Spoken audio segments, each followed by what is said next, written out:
Everyone, Aaron Negler here, Cheesehead TV, coming to you live late in the evening. Well, late for extra cheese anyway. 8 p.m. Eastern, 7 p.m. Central.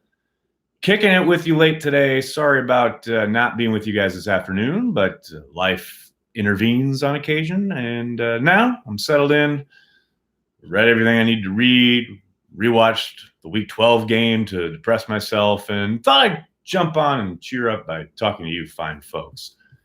But first, if you want to get fresh deals on the best products sent right to your phone, well, you know what to do. The Festival Foods Mobile Club. You'll have exclusive offers, new product alerts, and the latest updates in the palm of your hand. It's quick and convenient, making the Mobile Club perfect for even the busiest shoppers. So what are you waiting for? Text PACKERS to 78402 to sign up to the Festival Foods Mobile Club. What's up, everyone? Good to see you all. Thanks for jumping on. Sorry to be so late. Like I said, you're so pumped. Dude, I'm pumped too. I'll tell you what. I got my classic, it's fuck this shit o'clock. Because that's exactly what it is. Should I go to the NFC Championship game? Yes, of course you should. It's going to be a good game. I know Week 12 was a disaster, but this is a very different Packers team coming into the NFC Championship game. My confidence is growing. I think we're ready for this game. Aaron, I would tend to agree with you. I'm sick of talking about it, actually. I was ready on Tuesday. It is now Thursday. There's still a few more days to go. Hey, quick housekeeping note. Tomorrow afternoon, Cory and I are going to be doing a Madden preview, 1 p.m. Eastern, noon Central. Be here on the YouTube channel to watch the Packers take on the 49ers in the Cheesehead TV Madden preview of the NFC Championship game. We're bringing Graham back after that catch. Joseph, I'd be shocked if they brought Graham back, no matter what he does down the stretch here.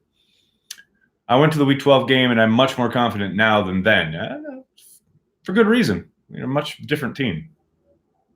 How surprising have the Titans been in the playoffs? Surprising in the sense that they keep winning. How they've played hasn't been surprising. It's been keeping with how they kind of played down the second half of the year, from especially the last kind of month of the season. Henry running strong. Tannehill's been playing out of his mind in the month of December. He actually hasn't played as well as he had been, but he's playing well enough. He's making big-time throws when they're needed, and the defense is sound as hell. So yeah, I'm just more surprised the way they've taken down their two opponents. But, if they went into Arrowhead and pulled off an upset, wouldn't surprise me. Wouldn't surprise me at all. That said, Titans or Chiefs, I'll definitely take the Chiefs. There's no way I'm picking against Andy Reid in this spot. But, like I said, the Titans have been tough to beat. And I think Henry has been a bludgeon against the teams they've faced in the playoffs. And if there's a team you want to run the football against, play ball control, shorten the game, etc., keep the offense off the field, it's when you're playing against the Chiefs. Josh, thanks for the super chat. Did you see the Smith Brothers presser? Incredible. I did, actually. That was one of the things I had. My afternoon was kind of taken away from me, and then when I got back, I kind of caught up on everything from the afternoon, and they're just a joy. They're an absolute treasure. I'm so happy they landed in Green Bay. What a pair of signings by Brian Gutekunst. Which, by the way, Gutekunst was robbed today, not being named Executive of the Year. I guess what you have to do is tank for the best pass rusher in the class and get your quarterback back from injury, and suddenly you're the Executive of the Year. I mean, Lynch has done a fine job in San Francisco, but it's not like he hasn't been collecting top 10 picks for years and to suddenly have this great defense and add a great pass rusher. Oh, and our quarterback's healthy. Oh, I'm Executive of the Year. Come on. Look at what Brian Gutekunst did, not only this offseason, but during the season. I mean, Gutekunst was absolutely snubbed. When and why did analytics become absolutes and being presented as such? It's a good question. It's a problem in the sense that when somebody wants to be dismissive of a stat or even anything having to do with data and football, they use the term analytics, and everybody uses the term differently. If you're really interested, go find Patrick Clybourne's Twitter account. He put up a conversation he had with Justice Mosqueda on his SoundCloud, and it's fantastic about that very topic. It's like I said last night on transplants. To me, the problem is that the analytics community does do a lot of great work, and Justice touches on this in his talk with Patrick.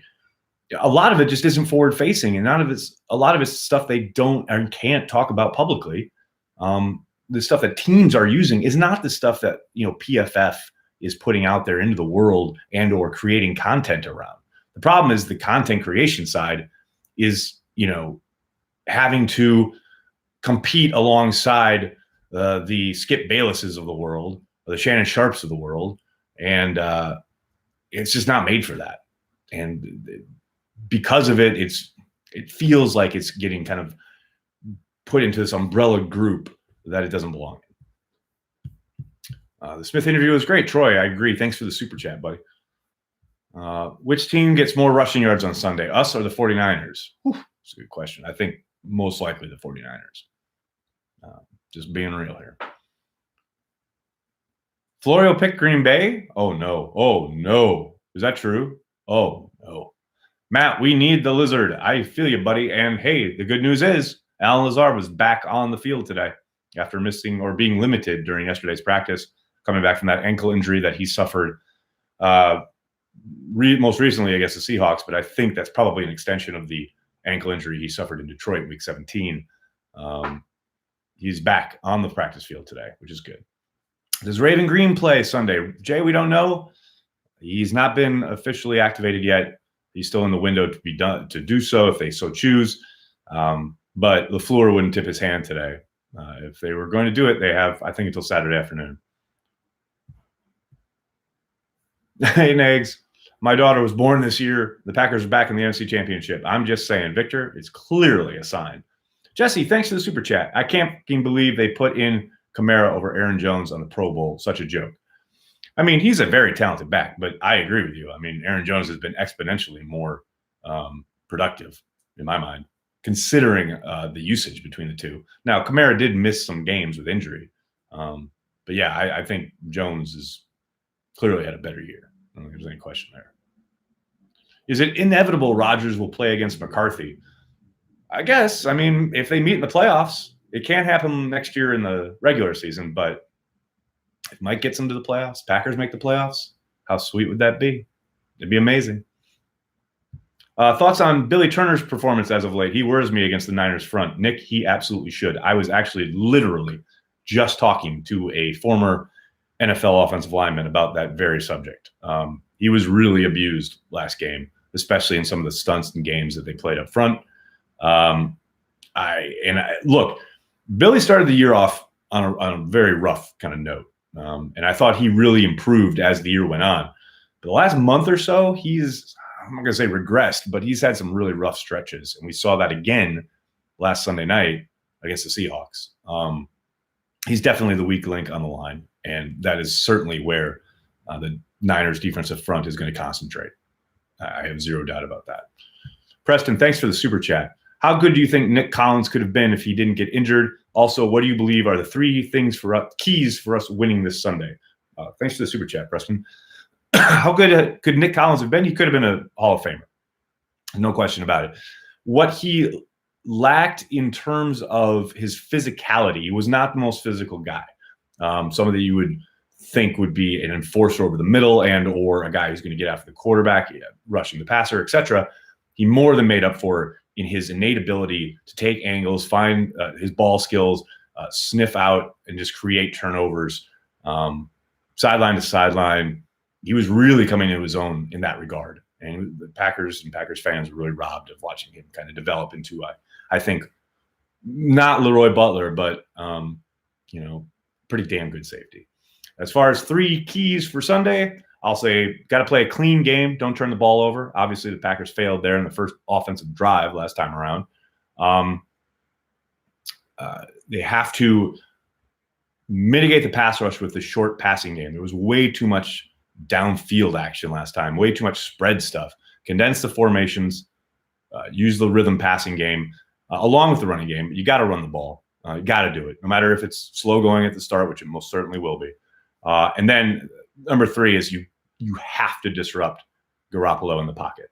There's no question about it. He threw from way too many clean pockets last week. He had quite a few against Green Bay in week 12, and he did some major damage. But the Packers did do a good job when they, were able to cover on the back end of getting to Garoppolo the last time they played. He's going to throw you a couple. Hang on to them. That's 0.4, I guess. But he is going to create those turnovers by creating pressure, because Garoppolo will throw a few.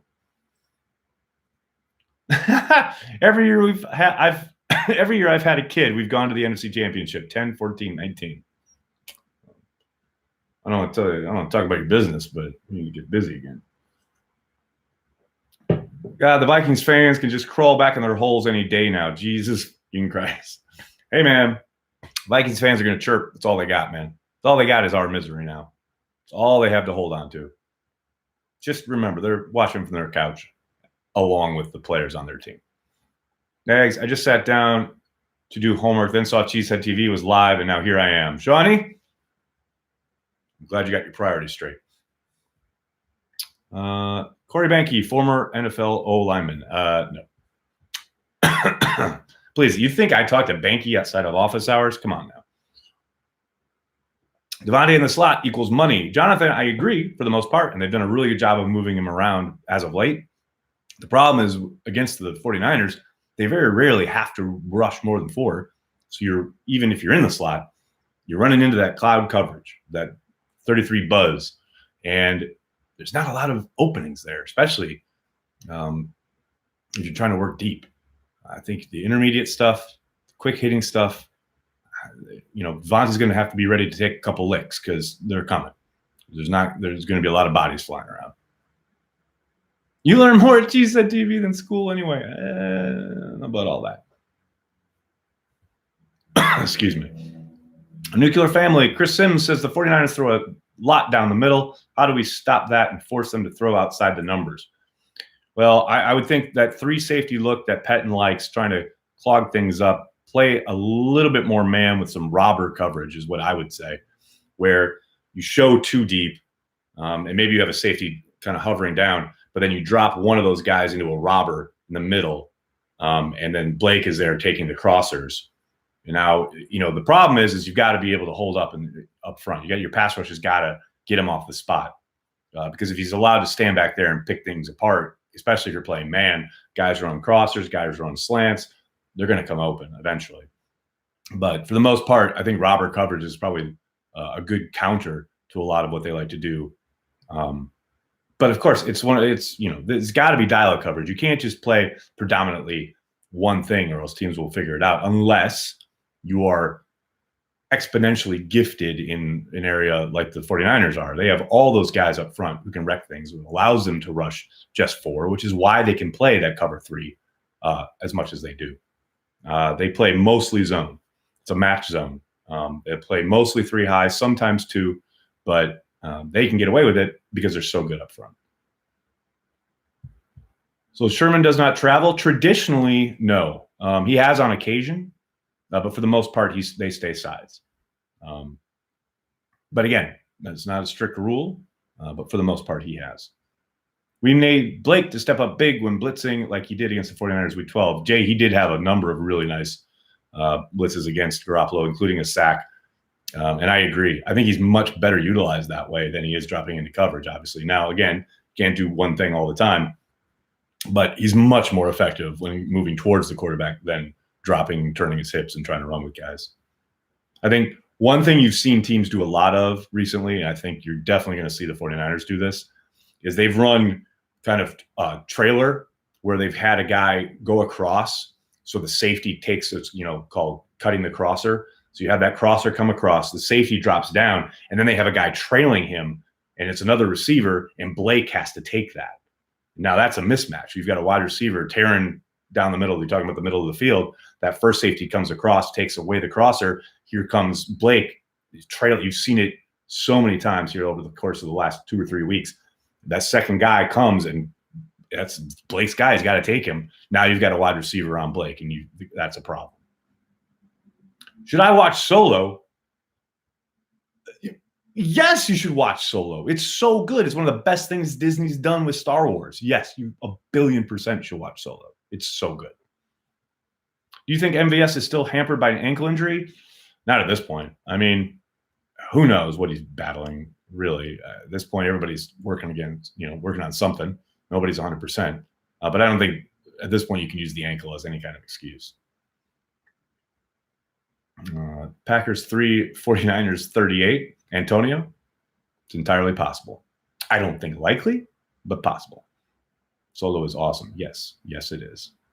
Hopefully the offense is creative. I hear you, Steven. I thought they were really static and spread last time, which kind of baffled me. They got to get back to a lot of more condensed stuff. And the one X factor for me in this game is Tyler Ervin. Wasn't even on the squad last time around. Every time they utilize him, the package of plays that they've used when he's in there, I think that's the stuff we need to see a lot of Sunday night. Who can cover Kittle? Cameron, nobody can cover Kittle. It's got to be a combination. It's got to be all hands on deck. They'll throw a lot of different coverages at him. When they go to man, it'll be Amos. It'll be maybe Campbell. It'll be a combination of guys. It won't be any one guy because nobody can. No chance. He's going to get his. Just come to grips with it right now. Kittle is he's not only going to catch quite a few balls, he's going to get yards through the air, he's probably going to score. You can only limit the damage he does because you're not going to stop it. Whenever 12 talks about Charles, I absolutely love it. 2 of the all-time greats. I agree. I loved the question he got asked about players in the locker room playing to try and get him a ring. He said he hadn't heard that, but he remembers being in that position and wanting to get guys like Charles, Donald Driver, to a Super Bowl and win it for them towards the end of their careers. And I agree. I love when he kind of harkens back to those guys, and Charles in particular. I always remember there's a great soundbite from a preseason game early on when Charles was 2 or 3 years in Green Bay. And then in a preseason game, the starters are out. They're on the sideline talking, and Aaron turns to Charles, and there was somebody else too, but I can't remember. I think it was another defensive back. And Aaron says, I don't know. I think we got a pretty good squad. What do you think, Charles? And Charles just looks at him and goes, good squad? I'm thinking Super Bowl. Still gives me chills, man. It's such a great clip. And it shows his mindset. He knew where they were. He knew how good they were. Joel, thanks for the super chat. Thanks for all the great content, Meg. Well, thank you. And thank you so much for the super chat, Joel. It's very nice of you. John, thank you for the super chat. Absolutely amazing. Thank you so much.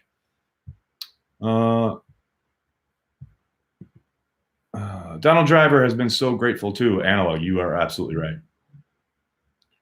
I think we need to attack San Fran like the Rams did in Week 16 with bootlegs and tight end wide receiver screens, limit the dropbacks. Jonathan, very much agree on the bootleg aspect. Move the pocket. Don't give them a sitting target. Don't let them know where the quarterback is going to be down after down. They're too good. Bosa's way too disruptive. Move the pocket. Move the quarterback. Get them guessing a little bit. How did Sternberger play versus Seattle, and do you see him playing more this week? I thought he had a really strong game blocking. Obviously had his first catch for only a few yards, got the penalty. I loved him getting up and jawing with Clowney. Shows his kind of passion, his spunk. I think you'll see more of him. I'm interested to see how much Vitale plays coming off of that ankle and the illness. I thought Sternberger acquitted himself quite well. All right, guys, I'm going to have to jump. I'm sorry. Like I said, I'm sorry I'm late, and thanks for sticking with me tonight. And hey, get fresh deals on the best products sent right to your phone. With the Festival Foods Mobile Club, you'll have exclusive offers, new product alerts, and the latest updates in the palm of your hand. It's quick and convenient, making the Mobile Club perfect for even the busiest shoppers. What are you waiting for? Text Packers to 78402 to sign up for the Festival Foods Mobile Club. Like I said, Madden preview tomorrow afternoon, 1 p.m. Eastern, 12 o'clock Central, right here on the YouTube channel. Hey, speaking of YouTube, hit like, hit subscribe, tell your friends, tell your family. We're devoted to Green Bay Packers fans worldwide. And if you're not a member of our Patreon yet, it's only $5 a month. That's all we ask. It supports everything we do, video, podcasting, content, social, everything. And you get exclusive access to my podcast, which dropped a new episode last night with my interview with Kenny Clark. That guy is awesome. I love him. Had a really fun time talking to him. Talked about a whole bunch of different stuff. Check that out if you haven't already. Thanks a lot, everybody. Have a great night.